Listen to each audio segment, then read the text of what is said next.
Goeiedag en welkom by ons Sondagdiens. Net hier vanuit Volle Kerk Lewende Woord Gemeente in Perm. Ons is dankbaar dat jy ingeskakel is om saam met ons die woord van God te verken. En soos altyd vra ons vandag, wat sê die woord van God vir ons in hierdie dag? In 'n wêreld vol onsekerheid en onrus, vra mense reg oor die wêreld, wat gaan aan? Is ons regtig in die eindtye? En wat beteken dit vir my geloof en my toekoms? So, ek het opwindende nuus. My boek, Hoe om te navigeer deur die eindtyd, is nou landwyd beskikbaar by al die toonaangewende boekwinkels, soos Exclusive Books, Bargain Books, P&A, Wordsworth en vele meer. Met meer as 360 vrae en antwoorde bied hierdie boek Bybelse insig oor kwessies soos die konflik in die Midde-Ooste. Is dit profeties? Is die Israel van vandag dieselfde as die Israel van die Bybel? En watter eindtyd profeseë sien ons vandag reg voor ons oë afspeel? Gaan kry vandag jou kopie of vra jou boekwinkel om dit vir jou te bestel. Dit sal binne enkele dae op jou rak wees. En as jy Engels verkies, goeie nuus. Ons Engelse weergawe van die boek How to Navigate to the End Times is nou ook beskikbaar landwyd. En ons het ook 'n Engelse YouTube-program genaamd Did You Know op ons nuwe Engelse kanaal Raymond Lombard Teachings. Elke donderdag aand om 7:00 gesels ons daaroor Bybelse waarhede soos wat sê die skrif oor die eindtye, die Israel-Palestynse konflik en die geestelike betekenis van wêreldgebeure. So teken gerus in op ons Engelse kanaal Raymond Lombard Teachings en wees deel van hierdie kragtige reis deur die eindtyd profeseë. Maar nou, laat ons stil raak, ons harte oopmaak en ontvang die woord van God. Wees geseën.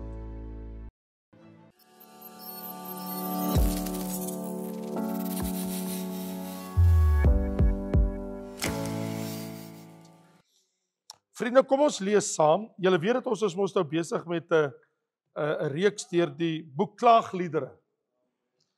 En ek weet nie wie van julle is opgewonde dat ons binnekort gaan klaarmaak nie. Maar ek het nogal vandag gaan kyk. Ons is by boodskap hoofstuk 6. En Klaagliedere, wie wil nou luister na Klaagliedere? Wel, ons moet dit doen. Dis in die Bybel, die woord van die Here. En so wat weet julle, wat is die Engels vir Klaagliedere? Lamentations. Klink dit nie verskriklik nie? Klink of iemand siek is, Lamentations. Of hy Lamentations het. Klaagliedere klink vir my beter. I suppose it's because of the English word, he laments. I think that would be about the reason why. Maar, hier is ons. Kom ons lees saam. Klaagliedere, hoofstuk 3. Ek is die man wat ellende gesien het, deur die roede van sy grimmigheid. My het hy gelei en laat wandel in duisternis sonder lig. Ja, altyd weer draai hy die hele dag sy hand teen my. Hy het my vlees en my vel laat wegteer, my gebeente verbreek. Hy het my met 'n bouwerk omsingel van gif en moeite. Hy het my in donker plekke laat sit, soos die wat lank al dood is. Hy het my toegemuur, sodat ek nie kan uitkom nie. My koperboeye swaar gemaak. Al skreeu ek ook, en al roep ek om hulp, hy laat my gebed onverhoord. Hy het my weer toegemuur met gekapte klip, my paaie onbegaanbaar gemaak. Hy is 'n beer wat my voorlê, 'n leeu in skuilplekke. Hy het my weer laat wegdraai en my verskeer, my tot 'n woestynny gemaak. Hy het sy boog gespan en my as 'n teiken vir die pyl opgestel. Hy het die pyle uit sy pylkoker in my niere laat ingaan. Ek het 'n belagting geword vir my hele volk. hulle spotlied die hele dag. Hy het my met bitter kruie versadig, my genoeg wilde als laat drink. En hy het my die tande op gruisklippertjies laat stikkend byt, my in die as neergedruk. En u het my siel van die vrede verstoot. Ek het die goeie vergeet. Ja, ek het gesê, my roem het vergaan en my hoop op die Here. Vader, seën ook hierdie woord, soos u dit bestem het, ook vir hierdie gemeente, ook vir ons wat daarna luister, op hierdie dag, in Jesus naam. Amen. So vriende, ons het hier met 'n geweldige ding te doen. Wat ons hiermee te doen het is, moet my nie verkeerd verstaan, hoor my reg. Ek praat nie met jou oor die straf van die Here nie, ek praat met jou oor die staf van die Here. Daar's 'n verskil tussen die straf van die Here en die staf van die Here. En ek wil die woord gebruik vir hierdie gedeelte van klaagliedere as die staf van die Here se oordeel. Want onthou, die rede hoekom ons mos in die Nuwe Testament in 1 Korintiërs 10 gehoor het, alles wat opgeskryf is tot ons lering opgeskryf. So die Here wil vir ons iets sê deur wat hier opgeteken is. Nou wat wil die Here vir ons hierdeur sê vanaand? Want ons leer mos nou hoe God is en wie God is en hoe hy opgetree het teenoor sy eie volk en sy eie mense. So dit help ons om te verstaan hoe die Here ook met ons werk, hoe die Here ook met ons handel, hoe die Here ook met ons deel. Want dan weet ons mos hoe doen God. So wanneer ons hier gaan kyk en my aandag wat ek wil vestig is, ek weet jy ken, ek wil almal van ons ken Psalm 23, die Here is my herder, ja, en niks sal my ontbreek nie, en dan op 'n stadium sal hy sê, u stok en u staf, die vertroos my. Nou, ek wil nie oor die Here se stok praat nie, maar oor die Here se staf. 'n herderstaf, die doel van 'n herderstaf is ook om te dissiplineer, die skaap, om te hak en om nader te trek, of beheer uit te oefen. Dis deel van die staf van die Here. So wanneer ek hier praat oor die staf van die Here, dan wil ek sê, hoe maak God met ons om ons reg te trek? Hoe handel die Here? En want ons kan ons nou sien hoe hy gehandel met die volk van Jeremia. So wat merkwaardig is in hierdie hoofstuk wat ek nou vir jou gelees het tot hier toe. Wat eintlik merkwaardig is, dis asof dit geskryf is in die eerste persoon, bedoelende dit is die ervaring van 'n enkele individu. As jy nou mooi luister terwyl ek gelees het, dan voel dit vir jou half asof jy hoor van iemand se pyn en ellende, want hy sê dit oor en oor, want hoeveel keer sê hy nie my en ek.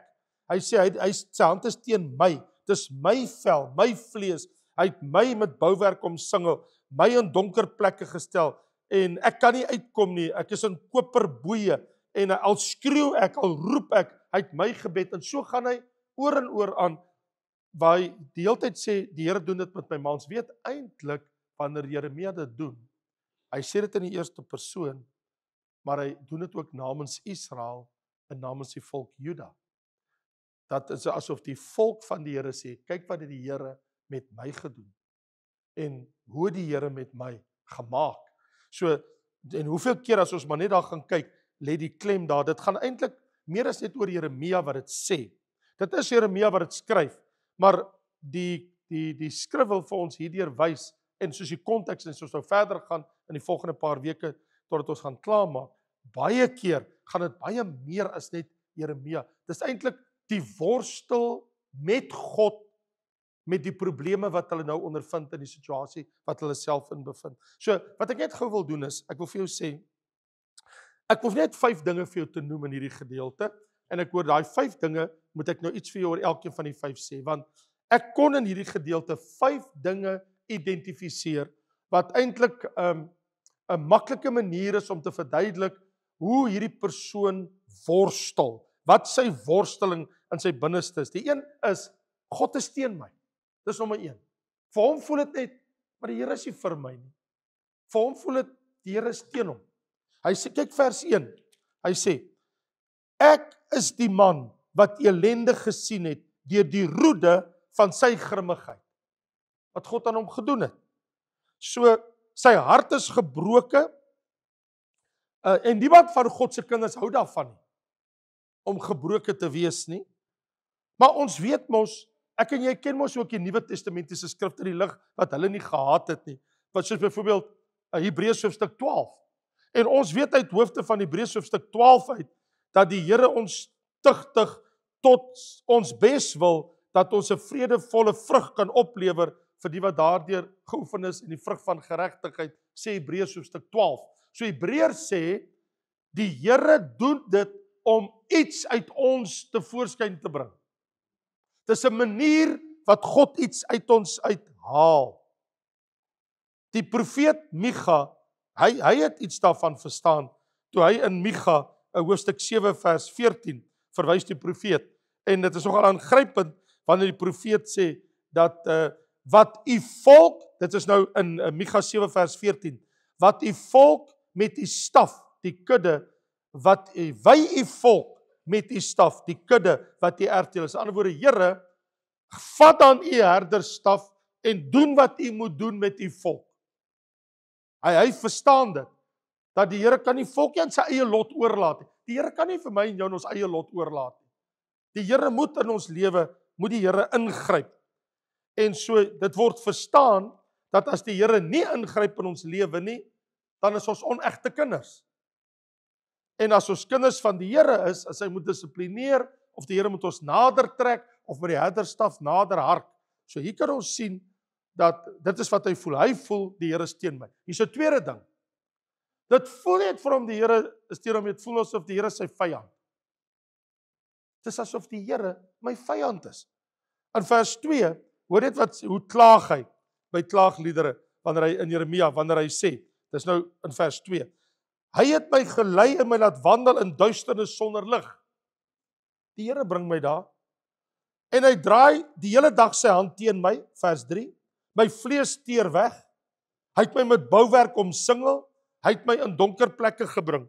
Nou, wanneer hy sê, in duisternis, onthou, duisternis staan, as ek sê, my pa het vir sê, Raymond Lombard, jou toekoms is donker. Nou, dis wanneer ek nou droog maak, dan probeer hy nou vir my waarsku en sê, jou pak slaas nie ver nie. Want as ek dit hoor, dan weet ek, ek moet nou pas op, nou moet ek moet nou lekker trap, ek moet nou nie snaakse dinge doen nie, ek gaan 'n pak slaag kry.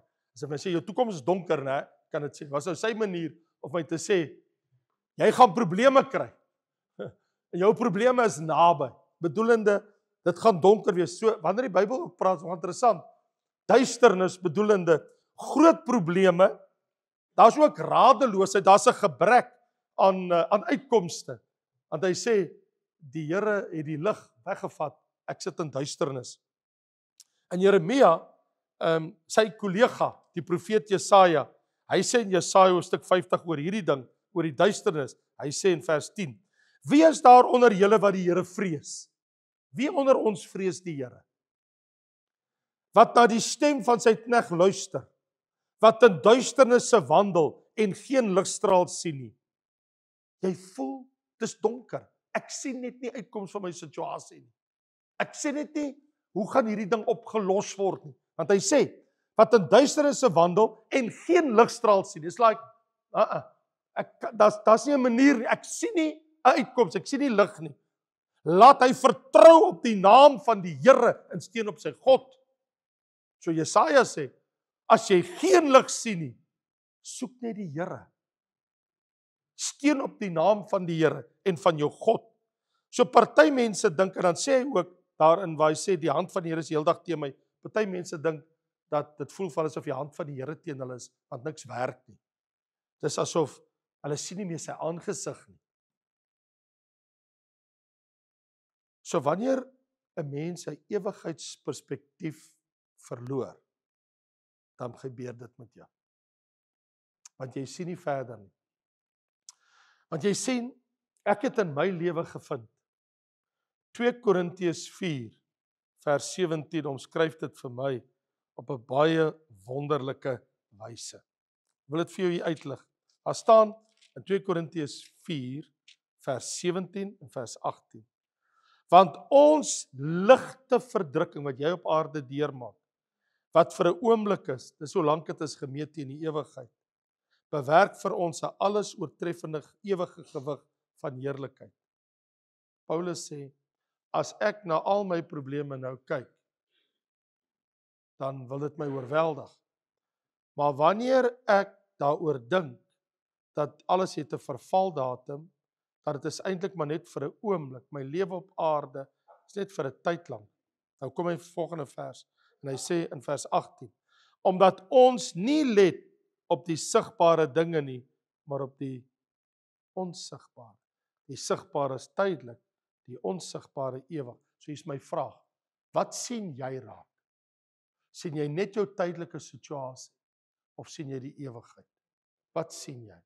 Want as jy net die tydelike raak sien, hierdie ding wat jy jou in bevind, dan druk dit jou af. Want jy voel, dit is te veel. Maar wanneer jy deur dit, oor dit, verby dit kyk, en jy kyk daar ver vorentoe, want jy weet, jy leef ons nie net nou nie, jy weet, daar's 'n eindpunt. Jy weet, daai toekoms lê nog vir jou en wag. So wanneer jy jou oë rig op die ewige, dan het jy 'n ewigheidsperspektief. En dit verander alles. In my hele lewe deur, die een ding wat ek altyd probeer behou het by die Here, is om altyd te poog om die ewigheidsperspektief te behou. Iemand, en kom ek nou vanaand vir jou sê, 'n kind van die Here wat 'n ewigheidsperspektief het, leef anders as kinders van die Here wat dit nie het nie. Want hulle wat dit nie het, die loop en val lewe. Dan sy op en dan sy af en dan sy dit en sy dat. Maar die oomblik wanneer jy transcendeer, wanneer jy by daai ding verby kyk en jy hou jou oog op die poorte van die hemel en jy haal jou oë nie af daar nie. Jy hou jou oë na die Here toe gerig en jy vat dit nie weg nie. Want die duiwel sal altyd vir my en jou wil wys, maar kyk hier en kyk hier en kyk dit en kyk dat. Maar as jy 'n ewigheidsperspektief behou, dan weet jy wat is die eindpunt. Ons ken mos die storie hoe dit eindig. Ons het mos die hele Bybel gelees. Ons weet mos daar wag 'n nuwe Jerusalem. Ons weet mos waarheen toe ons op pad. Ons weet mos van die heerlikheid van die Here. En so en hy sê, maar hy's in duisternis in die hand van die Here stuur hom. So wat hy beleef alles behalwe dit, want hy kyk na sy omstandighede. Hy sit daar by die muur van Jerusalem, alles is tot niet, alles is vernietig. So wat bly daar vir hom oor? Vers 4 sê, my vlees en my vel teer weg. Jy weet, dis wanneer ek en jy sê, iemand het oud geword voor sy tyd. Wanneer sê jy dit? Wanneer jy kan sien die lewe het geploeg met hierdie man en met hierdie vrou. Hulle lyk oud voor hulle tyd. Siekte, elende, die sonde het sy merk so gemaak, dan sê ons, dit lyk asof hy's oud voor sy tyd. Hy's op, hy's kastanjings, hy's moeg. En so die hele bedoeling, hy sê, my vlees, my vel het opgetrek. Hy's gaar. Die onaangename ervarings van die lewe, die bitter verdriet. Hy sê, ek is soos iemand wat al lankal dood is. In die volgende vers, hy sê vers 5 en vers 6, hy sê, laat my in donker plekke sit. Elendig. Hy sien net geen uitkoms. Nou gaan hy nog aan, hy sê, ja, nie net dit nie, dis nie net dat die Here my nie help nie, die Here het my omsoom. Kyk wat sê in vers 7, hy sê, hy het my toegemuur, met klipmure. Dis asof die Here het die om my so toegebou. Hy sê, ek kan nie eens uit nie, hy sê, my weg is onbegaanbaar. Ek kan nie eens sien waar moet ek hardloop of loop nie. Daar's net nie uitkoms nie. Dis hy soos iemand in 'n gevangenis, daar's nie wegkom kans nie. Ek kan nie uit hierdie situasie uitkom nie. Dis hopeloos. En dis asof die Here op die koop toe hy help nie, dis asof hy meer struikelblokke in die pad gooi. Dis hoe Jeremia dit ervaar. Hoe dit met Israel gaan. Hy sê letterlik, my wee is toegemuur. My paaie is onbegaanbaar. Ek kan nie eens weghardloop nie. Dit is nie 'n pad om te hardloop eers. Nou is ek klaar nie. Ontlaagliedere. Hy sê die Here help my nie eers nie. God help my nie. Dan vers 10. Hy sê, hy is 'n beer wat my voorlê. 'n leeu in skuilplekke. Die Here is soos 'n beer en 'n leeu wat my wil verskeer. Ek wil wegkom. Hy laat my weer wegdraai, my verskeer, my tot woeste. Hy het sy boog gespan en my as teiken vir 'n pyl opgestel. Jy weet, baie van die profete het mekaar geken. En Hosea, die een van die ander profete, hy het gesê oor hoe hy die Here ervaar het vir sy volk. Hy het gehoor wat sê die Here. Hy sê die Here het vir my gesê. Dit staan in Hosea 5 vers 14 en 15. Want ek is soos 'n leeu vir Efraim. Hy noordelike koninkryk. Die Here sê ek het my mes in vir hulle. Hy sê ek is soos 'n jong leeu vir die huis van Juda. Ek is soos 'n leeu. Ek gaan verskeer. Ek verskeer. Ek dra weg en niemand kan dit red uit my hand uit nie. Hy sê ek gaan heen. Ek gaan na my woonplek tot hulle skuld beken. Tot hulle my aangesig soek. In hulle nood sal hulle my soek. Ek sal hulle bring tot op 'n plek wat hulle uit hulle hart uit, met hulle hele hart my sal soek. Partykeer bring die Here eers op 'n plek as jy wraggies waar niks meer het. Al wat jy het net die Here. En die profeet het dit verstaan. En Jeremia is van mening, die Here het 'n pylkoker, en hy trek die pyle uit, en hy het 'n boog, en hy het my niere as 'n teiken. Hy sê, in jou niere is jou sagte ingewand, is jou emosies. Hier waar jy voel, waar die lewe jou byt, waar dit seer is. Hy sê, die pyl van die Here skiet tot in my nier. Hy keer dit nie. Hy help my nie. Dis asof die Here die pyl in die boog, en is die Here wat skiet. Wat sal 'n mens doen, as dit met jou gebeur? En laastens, en dis my 5de gedagte, ek het 5 punte wat ek wil noem, as ek so kyk na hom, God het sy hoop weggeneem. Wat se hoop het ek? In vers 16, hy sê, hy het my tande op grysklippertjies laat stikkend byt, my siel, vrede is verstoot, ek het die goeie vergeet.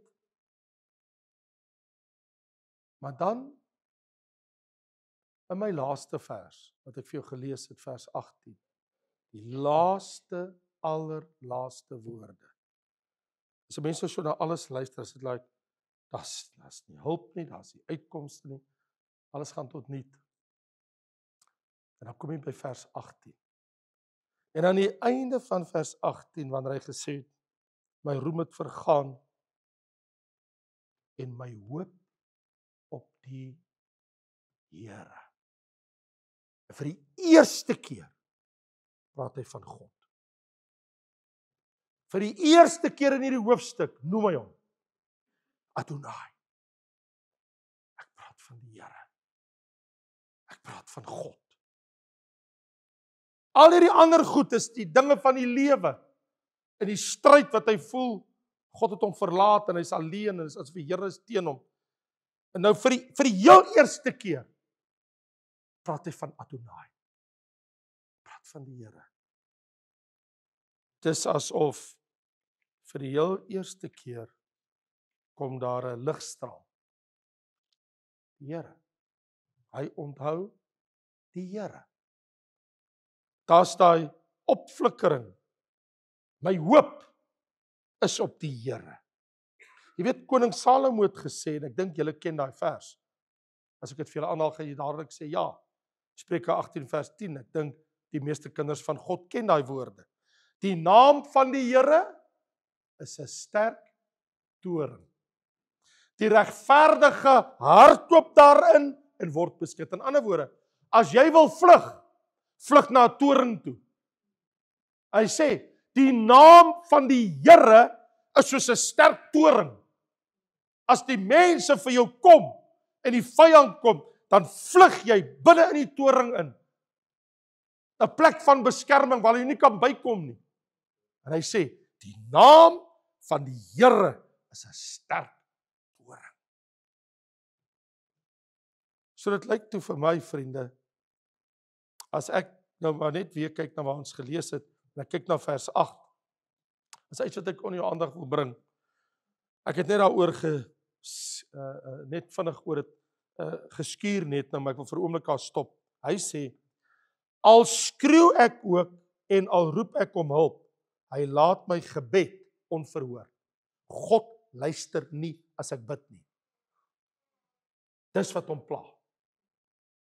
Hoekom hoor die Here nie?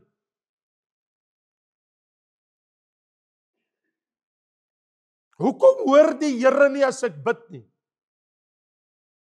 Ek kan vir jou 'n paar redes gee. Ek sal vir jou sê wat sê die psalmis. Hoekom die Here nie hoor nie? Die psalmis sê in Psalm 66 vers 18. As ek ongeregtigheid bedoel het in my hart, hier binnekant, sou die Here nie gehoor het nie. As ek hier binne nie reg optree nie, die Here sal nie hoor nie.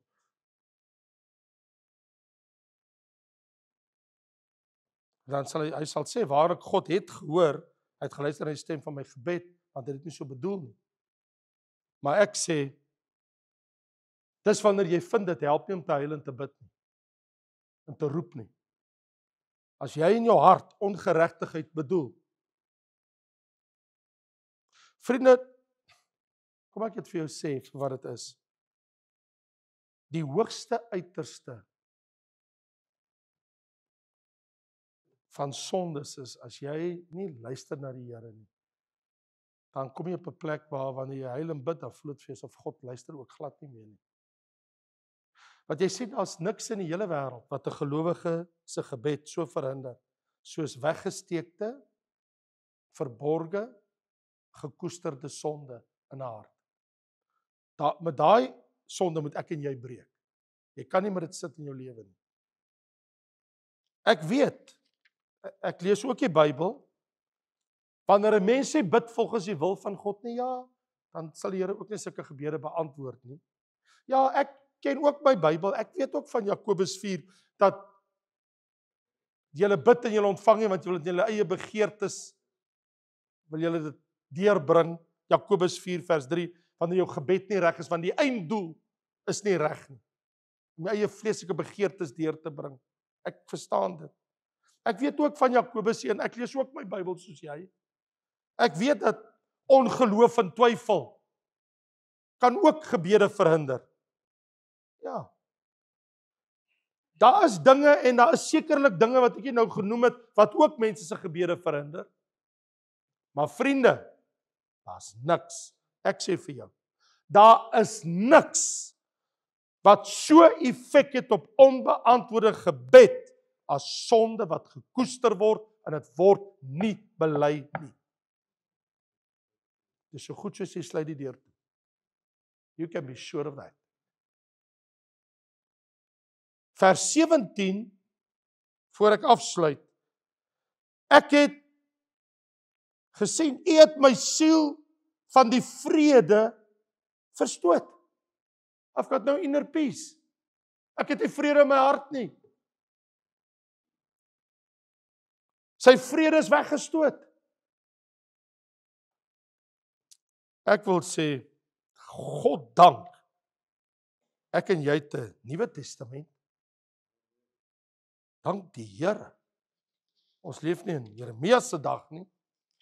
My Bybel sê in Romeine 5 vers 1, omdat ons dan uit die geloof geregverdig is, het ons vrede by God deur Jesus Christus ons Here. Ek het die vrede van God gevind. Jy het die vrede van God gevind as jy Jesus waarlik waar in jou lewe het. Jesus sê, ek is jou vrede, in my sal jy vrede hê. Hy sê, ja, in die wêreld sal jy stryd hê, maar by my, in my sal jy vrede hê. Ander woorde, hier binnekant kan jy in my vrede hê, alhoewel die wêreld om jou omstuimig is, maar hier binne in jou hart, in jou binneste, kan jy 'n diep vrede hê, weet ek is met jou. En die Bybel sê, geloof Ons is geregverdig uit die geloof. In ander woorde, ek kan voor God gaan staan. By faith kan ek voor God gaan staan. Nie wegkruip nie. Omdat ek vrede met God het. Deur sy seun, Jesus Christus. Kan ek voor God gaan staan. Ek hoef nie weg te kruip. Ek het 'n vraag, is jy daar? Is ons daar? Is dit waar jy is in jou geestelike lewe? So, soek ons die Here se straf, of soek ons die Here se staf? Ek soek nie sy straf nie. Maar as dit moet, laat hom kom met sy staf. Want as hy kom met sy staf, dan is dit om my te help en my reg te trek, sodat die uiteinde is tot sy eer en tot sy verheerliking, my lewe en tot my beswil. As dit is net om my te straf, dan is dit hopeloos. Hoe sal ek teen hom wen? Wie kan teen hom wen? Wie kan hom oorrompel? Wie kan hom van iets anders oortuig? Want hy weet alles. So hier is waar ek is. Soek ons sy straf, of soek ons sy staf? Kom ons bid saam. Here, u staf is wanneer u besorg is oor ons. Soms vra dit dissipline, moet u ons nader trek, met daai hak van die staf, hak jy ons en trek ons na u toe. Dierbare Here, u is 'n goeie herder. U straf nie die skape nie. Die hierder, die wolf, die leeu en die beer. U beskerm die kudde en die skape teen dit alles. Dierbare Here, laat die staf oor ons wy en hou ons onder die herderstaf. Ons wil vanaand bely soos Dawid, die Here is my herder en hy laat my neerlê in groenwy velde, na waters waar rus is, lei hy my heen. Hy verkoop my siel. Ja, die Here sal sy staf oor my swaai, want u stok en u staf, die vertroos my. Here, met die stok dryf u die beer en die leeu weg, en met die staf trek u ons nader.